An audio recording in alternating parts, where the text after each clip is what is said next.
केंद्रीय गृह मंत्री अमित शाह ने गुरुकुल कांगड़ी विश्वविद्यालय के दीक्षांत समारोह में विद्यार्थियों को प्रदान की डिग्रियां। कहा, नई शिक्षा नीति में प्राथमिक शिक्षा में मातृभाषा पर दिया गया है जोर। राज्य भर में श्रद्धा और उल्लास के साथ मनाया जा रहा है रामनवमी का पर्व। निकाली गई शोभा यात्रा। मुख्यमंत्री हेमंत सोरेन ने रांची के तपोवन मंदिर में किया दर्शन और पूजन। वासंतिक नवरात्र के अंतिम दिन देवी दुर्गा की सिद्धिदात्री स्वरूप की हुई पूजा अर्चना। मंदिरों में श्रद्धालुओं की उमड़ी भीड़। हवन के साथ चैती दुर्गा पूजा का अनुष्ठान संपन्न। और बंगाल की खाड़ी में निम्न दबाव के कारण राजधानी रांची सहित राज्य के कई इलाकों में हल्के से मध्यम दर्जे की बारिश। कल राज्य के दक्षिणी हिस्सों में ओलावृष्टि की संभावना।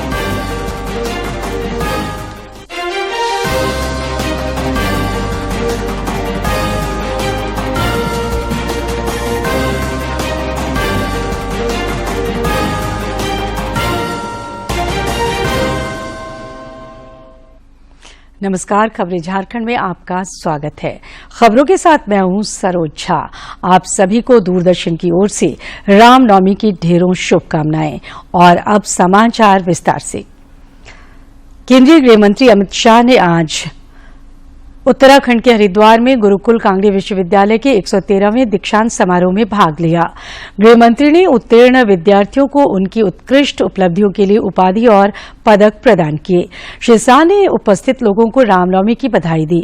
इस अवसर पर श्री अमित शाह ने नई शिक्षा नीति का उल्लेख करते हुए कहा कि नई शिक्षा नीति में प्राथमिक शिक्षा मातृभाषा में देने पर जोर दिया गया है। विद्यालय के गत शैक्षणिक सत्रों में 870 से ज्यादा शोध पत्र रजिस्टर किए गए और 9 पेटेंट रजिस्टर किए हैं। वो बताते हैं कि वैदिक शिक्षा और आधुनिक शिक्षा का सुभग संगम आज कांगड़ी गुरुकुल ने किया है। मैं कुलाधिपति, कुलपति महोदय और सभी गुरुजनों को हृदय पूर्वक बहुत बहुत बधाई देना चाहता हूं। केंद्रीय गृह मंत्री अमित शाह ने एक इंटरव्यू के दौरान यूपीए शासन में उन्हें परेशान करने का आरोप लगाया है। हमारे खिलाफ कोई भ्रष्टाचार का केस कांग्रेस ने नहीं किया था। एक एनकाउंटर हुआ था, उसमें मैं राज्य का गृह मंत्री था, मुझ पर केस कर दिया और सीबीआई ने मेरी थी अरेस्ट की। जी, अरेस्ट में सीबीआई के रिकॉर्ड पर आज भी टैप किया हुआ पड़ा होगा। अगर प्रामाणिकता से टैप किया तो सीबीआई के उस वक्त के अफसरों ने, और मिटा नहीं दिया कांग्रेस सरकार ने, तो 90% सवालों में यही था कि काहे को परेशान हो रहे हो, मोदी का नाम दे दो आपको छोड़ देंगे। हमने तो काले कपड़े नहीं पहने, कोई विरोध नहीं किया जी। मोदी जी के खिलाफ एसआईटी बनाई एक राज्य के मुख्यमंत्री के, कोई करप्शन का केस नहीं था। दंगों में इन्वॉल्वमेंट का केस करा फर्जी टाइप का, जो अंत में सुप्रीम कोर्ट ने खारिज किया। हमने कोई हाई तौबा नहीं करी थी, कभी काले कपड़े पहनकर संसद को हमने जाम नहीं किया था भाई। और मैं बताता हूं नतीजा क्या आया। मुझे पकड़कर अरेस्ट किया, 90 में दिन ही बेल दे दी मुझे हाईकोर्ट ने। हाईकोर्ट ने कहा कि अरेस्ट करने के लिए पर्याप्त प्रूफ ही नहीं है, और मैंने एक्विटल की एप्लीकेशन डाली। मुंबई की अदालत ने, मुंबई में केस चला, गुजरात के बाहर ले गई, कोई आपत्ति नहीं, मुंबई में चला। वहां कोर्ट ने कहा कि राजनीतिक प्रतिशोध की भावना से सीबीआई ने राजनीतिक इशारों पर यह केस किया है, इसलिए हम अमित शाह के खिलाफ के केस को और सारे आरोपों को खारिज करते हैं। भाजपा विधायक दल के नेता बाबूलाल मरांडी ने राज्य सरकार पर कोयला तस्करों को बढ़ावा देने का आरोप लगाया है। पिछले दिनों धनबाद में घटी एक घटना का उल्लेख करते हुए उन्होंने ट्वीट किया है कि सरकारी अधिकारी कोयला तस्करों की बजाय बेकसूर लोगों को प्रताड़ित करने का काम कर रहे हैं। बोरा का खाना हाजत में बंद कर दिया गया। बंद करने के बाद हम पूछे कि सर किस लिए थाना में बंद किए हमको, तो वो बोले कि तुमको 50,000 रुपया देना होगा पहले। तो हम बोले कि किस लिए 50,000 सर? बोला नहीं तुमको देना होगा। खुल के बता भी नहीं रहे थे। हम बोले कि सर अगर हम कुछ गुनाह किए हैं तो उसका कोई लिखित आवेदन होगा ना, वो दिखाइए, किसी तरह के वारंट है वो दिखाइए, किसी तरह का आपराधिक मेरा इतिहास रहा है तो वो बताइए। फिर भी वो कुछ न बोलते हुए हमें हाजिर से निकाले और मारने लगे एक रूम। राज्य भर में राम जन्मोत्सव और रामनवमी का त्योहार हर्षोल्लास के साथ मनाया जा रहा है। राजधानी रांची सहित राज्य के विभिन्न जिलों में राम, लक्ष्मण और हनुमान जी की जीवंत झांकियों के साथ शोभा यात्रा निकाली गई। रामनवमी को देखते हुए जिला प्रशासन की ओर से सुरक्षा के पुख्ता इंतजाम किए गए हैं। मुख्यमंत्री हेमंत सोरेन ने राजधानी रांची के तपोवन मंदिर में विधि विधान के साथ पूजा अर्चना की। इस मौके पर उन्होंने कहा कि राज्य सरकार तपोवन मंदिर सहित विभिन्न सांस्कृतिक धरोहरों को संरक्षित करने के लिए प्रतिबद्ध है।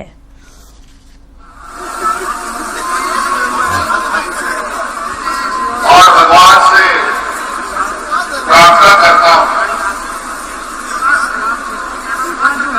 कि जिस तरीके से ना जाने कितने वर्षों से यहाँ पर लोग काफी आस उम्मीद श्रद्धा के साथ आते हैं, ये सिलसिला कभी ना टूटे बल्कि और भी ये मजबूत हो जाए। मर्यादा पुरुषोत्तम भगवान राम के जन्म उत्सव के अवसर पर राज्य के अधिकांश मंदिरों में पूजा अर्चना के लिए श्रद्धालुओं की भीड़ उमड़ पड़ी। रांची के तपोवन मंदिर के पुजारी ने बताया, आज के दिन भगवान राम का जन्म हुआ था। इस दिन हनुमान जी की भी पूजा होती है और घरों में झंडा लगाया जाता है। आज राम जी का जन्म महोत्सव है, आज रामनवमी का पर्व मनाया जाता है। लोग यहाँ आते पूजा करते हैं, विशेष रूप से हनुमान जी की पूजा अर्चना की जाती है। आज श्री रामनवमी महोत्सव है जो मर्यादा पुरुषोत्तम भगवान श्री राम के जन्म उत्सव के उपलक्ष्य में पूरे देश में मनाया जाता है। और आज के दिन लोग उल्लास से हम लोग इस जन्म उत्सव को मनाते हैं। और राजधानी रांची के विभिन्न मार्गों से होते हुए अधिकांश शोभा यात्रा मेन रोड होते हुए तपोवन मंदिर की ओर जा रही है। शोभा यात्रा में शामिल श्रद्धालुओं का उत्साह चरम पर है।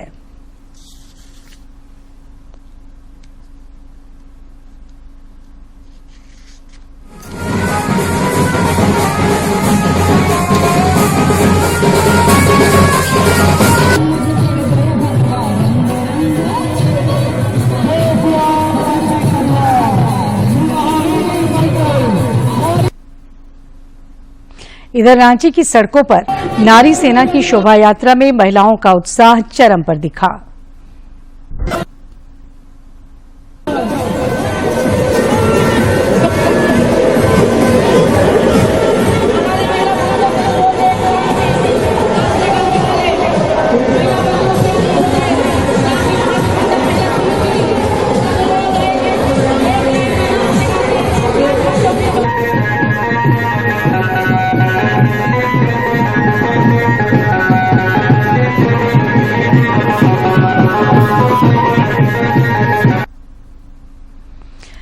उपायुक्त राहुल कुमार सिन्हा और वरीय पुलिस अधीक्षक किशोर कौशल ने आज रांची के आल्बर्ट एक्का चौक पर खुद उपस्थित होकर विधि व्यवस्था का जायजा लिया।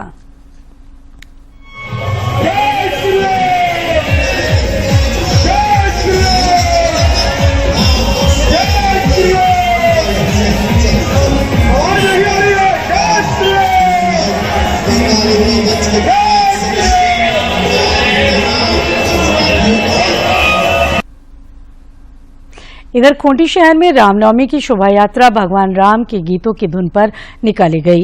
केंद्रीय रामनवमी महासमिति की अगुवाई में 40 से अधिक मंडली और अखाड़ों ने महावीरी झंडा, ताशा, वाद्यंत्र और शस्त्र के साथ शोभा यात्रा निकाली। पहली बार सांसद सह जनजातीय मामलों के केंद्रीय मंत्री अर्जुन मुंडा ने रामनवमी के जुलूस में शिरकत की। उन्होंने कहा कि जिस तरह राम के भक्त हनुमान थे, ठीक उसी तरह हम भारत मां के भक्त बनकर रामनवमी का उत्सव मना रहे हैं।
उधर गिरिडीह जिले में कड़ी सुरक्षा व्यवस्था के बीच रामनवमी के अवसर पर शहर के कई अखाड़ा कमेटियों की ओर से भव्य शोभा यात्रा निकाली गई।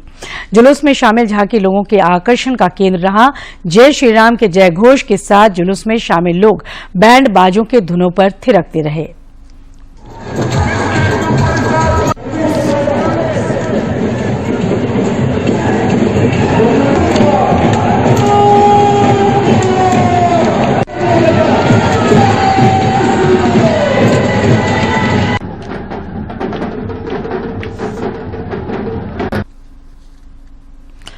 उधर गुमला में भी भगवान श्री राम के जन्मोत्सव के अवसर पर केंद्रीय महावीर मंडल की ओर से भव्य शोभा यात्रा निकाली गई।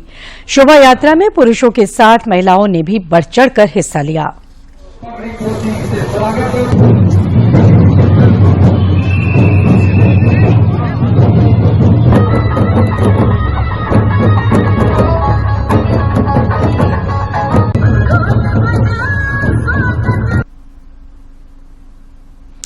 रामनवमी के मौके पर सैंड आर्टिस्ट सुदर्शन पटनायक ने रेत पर भगवान राम की बेहद आकर्षित कलाकृति बनाई है।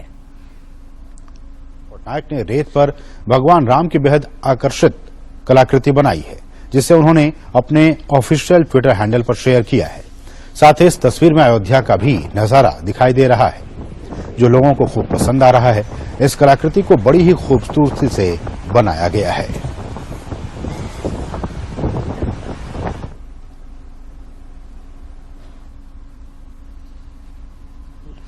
अयोध्या में निर्माणाधीन राम मंदिर के लिए महाराष्ट्र के चंद्रपुर जिले से सागवान की लकड़ियां भेजी जा रही हैं। महाराष्ट्र के चंद्रपुर जिले में बल्लारपुर मध्य भारत का सबसे बड़ा लकड़ी बिक्री केंद्र है। हालांकि बल्लारपुर अब इसलिए भी चर्चा में है क्योंकि यहाँ के जंगलों से मिलने वाली सागौन की लकड़ी का उपयोग राम मंदिर के निर्माण के लिए किया जाएगा। बल्लारपुर विभाग के वन विकास निगम के अधीन मुख्य गोदाम से 855 घन फीट लकड़ी अयोध्या पहुंचाई जाएगी। इस लकड़ी को संशोधित कर अयोध्या में बन रहे भव्य राम मंदिर के गर्भगृह के उपयोग में लाया जाएगा। इसकी विशेषता मीन्स इसमें जो ग्रेन पैटर्न जो आता है वो सबसे अच्छा माना जाता है और इसमें कुछ अटैक कीड़ के और मतलब इसमें कुछ अटैक नहीं लगते और ये सालों साल उसकी जो ग्रेन पैटर्न है और जो उसकी शाइनिंग है वो कम नहीं होती। महाराष्ट्र वन विकास निगम के सहायक प्रबंधक गणेश मोटकर ने बताया कि देहरादून वन अनुसंधान संस्थान ने राम मंदिर ट्रस्ट को सिफारिश की कि चंद्रपुर और गढ़चिरौली में सबसे अच्छी गुणवत्ता वाली लकड़ी मिल सकती है। यह लकड़ी बहुत अच्छी किस्म की होती है। साथ ही दिल्ली में बन रहे सेंट्रल विस्टा के निर्माण में भी यहाँ की लकड़ियों का इस्तेमाल किया गया है। इन लकड़ियों को बड़ी धूमधाम से अयोध्या लेकर जाया जा रहा है। राम मंदिर के लिए भेजी गई सागौन की लकड़ी की पूजा के बाद पूरे क्षेत्र में शोभा यात्रा निकाली गई। इस शोभा यात्रा में कई नागरिक भी शामिल हुए। यहाँ के लोग भी खुश हुए कि राम मंदिर निर्माण में चंद्रपुर की लकड़ियों का इस्तेमाल किया जा रहा है। चंद्रपुर से राम मिलन सोनकर के साथ शिशिर शेलार, डीडी न्यूज। रामगढ़ की सिद्धपीठ रजरप्पा में आज मां के 9वें स्वरूप सिद्धिदात्री की विशेष पूजा अर्चना हुई। भव्य भंडारे के आयोजन के साथ कन्याओं को माता स्वरूप मानकर उनकी पूजा की गई। रामगढ़ जिले के रजरप्पा स्थित सिद्धपीठ छिन्नमस्तिके मंदिर में चैत नवरात्र के अवसर पर आज मां भगवती की 9वें रूप सिद्धिदात्री की विधिवत पूजा अर्चना की गई। इस दौरान विभिन्न जगहों से आए सैकड़ों श्रद्धालुओं ने माता के चरणों में माथा टेक अपने परिवार के सुख समृद्धि की कामना की। आज बहुत ही पवित्र दिन है। यहाँ एक और रामनवमी की धूम है, श्री राम जी का जय जयकार हो रहा है। वहीं आज माता के 9वें स्वरूप का है, सिद्धिदात्री का पूजा हो रहा है आज, इसलिए मैंने मां का आशीर्वाद लेने के लिए यहाँ आए। मौके पर मंदिर न्यास समिति के प्रमुख पुजारी सुबोध पंडा ने बताया कि आज माता के दरबार में इनके 9वें स्वरूप की पूजा के बाद भोग लगाया गया। भव्य भंडारे का आयोजन हुआ। इसके बाद 9 देवियों को माता का स्वरूप बनाकर कन्या पूजन की गई। आज नवमी के शुभ अवसर पर मां छिन्नमस्ता के दरबार में अंतिम दिन 9वीं तिथि को सभी पर पूजन करने के बाद माता के दरबार में 12 बजे भोग लगाया गया। एवं मां छिन्नमस्ता मंदिर पंचवटी में भंडारा का आयोजन किया गया। आप देख सकते हैं भंडारा के बाद सभी आप कन्या पूजन किया गया 9 देवियों का आप देख सकते हैं और मां का आशीर्वाद सभी को मिला। इस अवसर पर छिन्नमस्ती के मंदिर क्षेत्र के प्रमुख तांत्रिक गिरी बाबा ने बताया कि आज माता के सिद्धिदात्री स्वरूप की पूजा हुई। आज के दिन पूजा करने वाले श्रद्धालुओं को मां सिद्धि देती हैं, क्योंकि ये सिद्ध क्षेत्र है, इसलिए यहाँ साधक और तांत्रिक आकर अपनी अपनी क्रिया करते हैं। यहाँ पर तो माँ छिन्नमस्तिका क्षेत्र में माई के दरबार में ये सिद्ध क्षेत्र है और सिद्ध क्षेत्र में माँ सिद्धि देने वाली का पूजा उपासना जो है वो सर्वोपरि है। साधक तांत्रिक आकर के अपना अपना साधना का क्रिया करते हैं। प्रत्येक वर्ष की तरह इस वर्ष भी मां सिद्धिदात्री की पूजा अर्चना के बाद मंदिर के निकट स्थित पंचवटी में मंदिर न्यास समिति की ओर से विशेष भंडारे का आयोजन किया गया। इसके बाद पूरे भक्तिभाव से 9 कन्याओं को माता का स्वरूप बनाकर उन्हें लाल चुनरी उड़ाकर भोजन कराते हुए दक्षिणा समर्पित कर आशीर्वाद लिया गया। रामगढ़ से के तिवारी की रिपोर्ट। जमशेदपुर के गढ़ा बासा स्थित शीतला माता मंदिर में चल रहे चैत्र नवरात्रि के अवसर पर आयोजित ज्वारा महोत्सव का आज भव्य विसर्जन सह शोभा यात्रा निकाली गई। गौरतलब है कि मंदिर में इसी वर्ष 31 ज्योति कलशों की स्थापना की गई थी, जिनकी पूजा बड़े ही धूमधाम के साथ 9 दिनों तक की गई।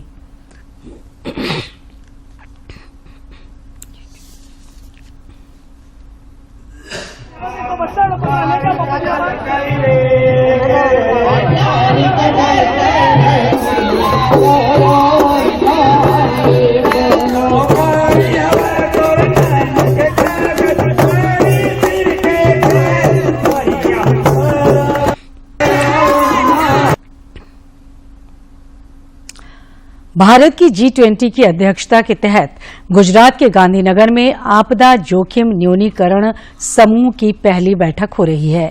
बैठक की अपेक्षाओं पर प्रधानमंत्री के प्रधान सचिव पीके मिश्रा ने कहा कि बैठक में विशेष रूप से चर्चा की जा रही है कि आपदा के समय में हम कैसे अधिक से अधिक जान और माल की रक्षा कर सकें।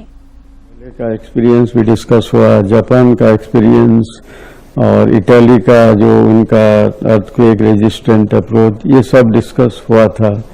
उसके बाद आज जो मीटिंग हुआ जिसमें Mami Mizutori UN resident representative, sorry not resident representative but she the special representative of the UN secretary general, वो ओवरऑल पर्सपेक्टिव क्या है, सेंडाई फ्रेमवर्क का टारगेट क्या था, कितना अचीव हुआ है।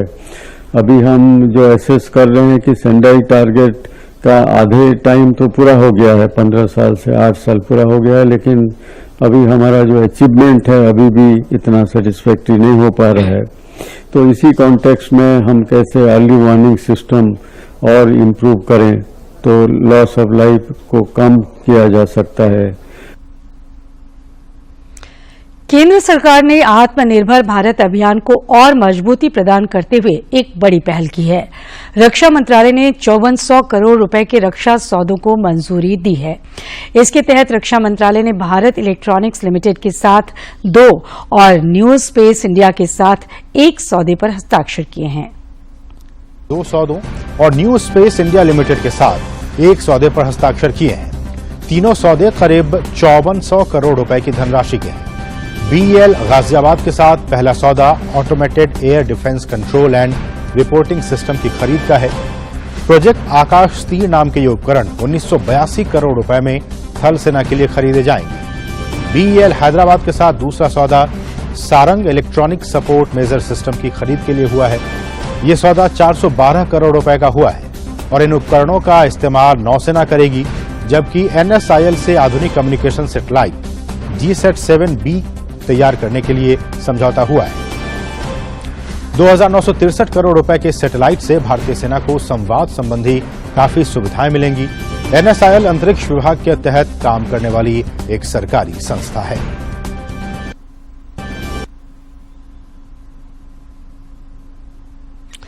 भारत में पाकिस्तान की नापाक कोशिश का एक बार फिर पर्दाफाश हुआ है।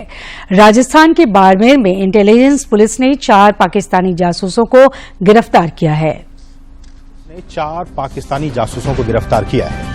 ये सभी पाकिस्तानी खुफिया एजेंसी ISI के लिए जासूसी कर रहे थे। इसमें एक जासूस ISI के बुलावे पर कई बार पाकिस्तान भी गया था और भारत की गोपनीय और सामाजिक सूचनाएं वहां दिया करता था। जासूस का पाकिस्तानी एम्बेसी के अधिकारियों के साथ भी सीधा संबंध सामने आया है। फिलहाल ATS सहित सुरक्षा एजेंसियां उनसे पूछताछ कर रही हैं। SOG सूत्रों से जो जानकारी मिली है कि एक संदिग्ध रतन खान पाकिस्तानी खुफिया एजेंसी ISI के लिए काम कर रहा था।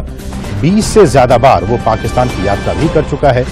आरोपी की दिल्ली में पाकिस्तानी एम्बेसी के अधिकारियों से संपर्क होने की बात भी सामने आई है। आरोपी स्थानीय लोगों को पाकिस्तान की खुफिया एजेंसी के लिए तैयार करता था, फिर उन्हें पाकिस्तान भी भेजता था। उस पर एजेंसियां लगातार निगाह रख रही थी। जासूसी से संबंधित पुख्ता इनपुट मिलने के बाद एक दिन पहले उसे पकड़ लिया गया। दुर्लभ रोगों का इलाज अब सस्ता हो जाएगा। केंद्र सरकार ने दुर्लभ रोगों के उपचार के संबंध में निजी उपयोग के लिए सभी आयातित औषधियों और खाद्य सामग्रियों को सीमा शुल्क से मुक्त कर दिया है। या राज्य निदेशक स्वास्थ्य सेवा या जिले के जिला चिकित्सा अधिकारी अथवा सिविल सर्जन द्वारा प्राप्त प्रमाण पत्र प्रस्तुत करना होगा। अब तक दवाओं पर आमतौर से 10% बुनियादी सीमा शुल्क लगता है, जबकि प्राण रक्षक दवाओं अथवा वैक्सीनों की कुछ श्रेणियों पर रियायती दर से 5% या 0 सीमा शुल्क लगाया जाता है। स्पाइनल मस्कुलर एट्रोफी या ड्यूशेन मस्कुलर डिस्ट्रॉफी के उपचार के लिए निर्धारित दवाओं के लिए छूट प्रदान की जाती है, लेकिन सरकार को ऐसे कई प्रतिबंध मिल रहे थे जिनमें अन्य दुर्लभ रोगों के उपचार में इस्तेमाल होने वाली दवाओं और औषधियों के लिए सीमा शुल्क में राहत का अनुरोध किया गया था। लिहाजा ताजा मिली छूट के बाद इन रोगों के उपचार में बड़ी मदद मिलेगी। सरकार ने भिन्न भिन्न प्रकार के कैंसर के उपचार में इस्तेमाल होने वाले पेमब्रोलिजुमाब को भी बुनियादी सीमा शुल्क से मुक्त कर दिया है। देश में पिछले 24 घंटे के दौरान कोविड-19 के 3016 नए मामले सामने आए हैं। 93 लोग ठीक हुए हैं, जबकि सक्रिय मामलों की संख्या 13,509 पहुंच गई है। इस दौरान 1,396 लोग ठीक भी हुए हैं। दैनिक सकारात्मकता दर 2.73% और साप्ताहिक सकारात्मकता दर 1.71% है। अब तक कुल 92.14 करोड़ परीक्षण किए गए। पिछले 24 घंटों में 1,10,522 टेस्ट किए गए। दिल्ली और महाराष्ट्र समेत कई राज्यों में कोविड केस तेजी से बढ़ रहे हैं। बंगाल की खाड़ी में निम्न दबाव के कारण राजधानी रांची सहित राज्य के कई इलाकों में हल्की से मध्यम दर्जे की हुई बारिश है। रांची मौसम विज्ञान केंद्र ने बताया है कि कल राज्य के दक्षिणी हिस्सों में ओलावृष्टि की संभावना है। वैज्ञानिक अभिषेक आनंद ने बताया कि राज्य के दक्षिणी तथा निकटवर्ती मध्य भागों में कहीं कहीं गर्जन के साथ हल्के दर्जे की बारिश की संभावना है। इधर आज दोपहर बाद राजधानी रांची में तेज आंधी से हल्की बारिश हुई। तपोवन मंदिर के पास आंधी की वजह से साउंड सिस्टम का सेट गिरने से 4 लोग घायल हो गए, जिन्हें एम्बुलेंस के माध्यम से अस्पताल भेजा गया है। और अब एक नजर डालते हैं प्रमुख शहरों के आज के तापमान पर। राजधानी रांची का अधिकतम तापमान 33.4 और न्यूनतम तापमान 20.4 डिग्री सेल्सियस रिकॉर्ड किया गया। जमशेदपुर का अधिकतम तापमान 36.7 और न्यूनतम तापमान 23.4 तथा डाल्टेनगंज का अधिकतम तापमान 37.5 और न्यूनतम तापमान 21.1 डिग्री सेल्सियस रिकॉर्ड किया गया।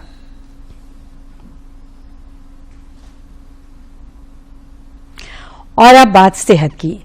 आज के एपिसोड में हम आपको बता रहे हैं किडनी को स्वस्थ रखने के उपाय। हमारा स्वास्थ्य ठीक रहे, इसके लिए गुर्दों का ठीक से कार्य करना आवश्यक है। गुर्दे हमारे शरीर और स्वास्थ्य के लिए महत्वपूर्ण है, क्योंकि गुर्दे शरीर को स्वच्छ रखते हैं। रक्त से मूत्र बनाने के महत्वपूर्ण कार्य गुर्दे द्वारा किया जाता है। शरीर में रक्त में उपस्थित विजातीय और अनावश्यक पदार्थों को मूत्र मार्ग द्वारा शरीर से बाहर निकालने का कार्य गुर्दे करते हैं। जीवन शैली से संबंधित कारक हमारे गुर्दों को प्रभावित कर सकते हैं। मोटापा, अनियंत्रित जीवन शैली, धूम्रपान करना, शारीरिक श्रम में कमी गुर्दे के स्वास्थ्य को प्रभावित करते हैं। वहीं उच्च रक्तचाप और मधुमेह जैसे रोग होना भी खतरा उत्पन्न करता है। क्रॉनिक किडनी डिजीज का पारिवारिक इतिहास या दर्द निवारक दवाओं का अधिक सेवन करना या स्व इलाज करने से भी धीरे धीरे गुर्दों पर असर पड़ता है और गुर्दे की लंबी बीमारी यानी क्रॉनिक किडनी डिजीज होने का कारण बन सकता है। गुर्दे के स्वास्थ्य के लिए जरूरी है कि सतर्क रहा जाए। जिन लोगों को गुर्दे की बीमारी का अधिक खतरा है उन्हें समय समय पर जांच करवानी चाहिए और उच्च रक्तचाप और शर्करा की मात्रा रक्त में नियंत्रित रखनी चाहिए, जिससे गुर्दे प्रभावित न हो। साथ ही ये जानकारी भी आवश्यक है कि कौन सी सावधानियां रखने से गुर्दों की बीमारी से बचाव हो सकता है और गुर्दे स्वस्थ रह सकते हैं। किरण भारद्वाज, टोटल हेल्थ। मशहूर संगीतकार आनंद बख्शी की आज पुण्यतिथि है। आइए देखते हैं उनके कुछ चुनिंदा गीतों को। घर न हो बालमा उस गली से हमें तो गुजरना नहीं, जो डगर तेरे द्वारे पे जाती न हो उस डगर पे हमें पाँव रखना नहीं। प्यार दीवाना होता है, मस्ताना होता है, हर खुशी से हर गम से बेगाना होता है। राष्ट्रीय नीलकंठ पुरस्कार प्राप्त प्रसिद्ध चित्रकार परम शाह इन दिनों स्कूली बच्चों में अपने हुनर का रंग भर रहे हैं। सरलता से पेंटिंग सिखाने का इनका सलीका बच्चों को भी खूब भाता है। ज्ञान को खुद तक सीमित रखना नदी के जल को रोकने के समान है। यह जितना बहेगा उतना ही निर्मल होगा, यह मानना है प्रसिद्ध चित्रकार परम शाह का। परम इन दिनों झारखंड के करीब 2300 बच्चों को पेंटिंग की बारीकियां सिखा रहे हैं। इनके पेंटिंग सिखाने का तरीका इतना सरल है कि बच्चे खेल खेल में चित्रकला में महारत हासिल कर लेते हैं। और अभी 8 महीने के अंदर में तकरीबन पूरे झारखंड में रांची और जमशेदपुर लेकर ये 2300 बच्चे अभी हो चुके हैं। अभी भी सिर्फ इसी ब्रांच में 600 स्टूडेंट ट्रेनिंग लेते हैं और छोटे बच्चों से लेके मीडियम बच्चों से लेके कॉलेज के बच्चों से लेके यहाँ पर हाउसवाइफ्स तक सीनियर टीचर्स भी यहाँ पर आकर हम लोग के पास में ट्रेनिंग ले रही हैं। परम ने अब तक 6 लाख बच्चों को पेंटिंग की कला सिखाई है, जिसके लिए इन्हें नीलकंठ राष्ट्रीय पुरस्कार से नवाजा गया है। यही नहीं, इन्हें दुनिया के सबसे तेज चित्रकार होने का गौरव प्राप्त है। परम महज 3 मिनट में 10 कलाकृतियां बना लेते हैं। 6 लाख बच्चों को ट्रेनिंग देने के लिए मुझे नीलकंठ राष्ट्रीय पुरस्कार भी मिल चुका है और लोग मुझे the fastest artist of the world के रूप में जानते हैं, विश्व का तेज चित्रकार। वैसे 3 मिनट में 10 कलाकृति का एक रिकॉर्ड है मेरे नाम पे, जो कि फ्यूचर में आप सभी को पता चलेगा। कम दिनों में ही यहाँ बच्चों के हाथ कूचे और रंगों से करतब करना सीख जाते हैं। आजकल कुछ बच्चे तो नेशनल एग्जीबिशन के लिए स्केच तैयार करने में मशगूल हैं। जितना मेरा यहाँ का एक्सपीरियंस है उस हिसाब से तो बहुत अच्छा लगता है। बहुत अच्छे समझाया जाता है हर चीज और समझ में आता है सब। यहाँ पे आए हम बहुत सारा नया चीज सीखे, बहुत सारा सर हमको ट्रिक्स बताए कि कैसे, बहुत सारा एनिमल्स का ट्रिक बताए, कलर्स करने का ट्रिक बताए और यहाँ पे हमको बहुत मजा भी आता है, इंटरेस्ट भी है। और आखिर में इस बुलेटिन के मुख्य समाचार एक बार फिर।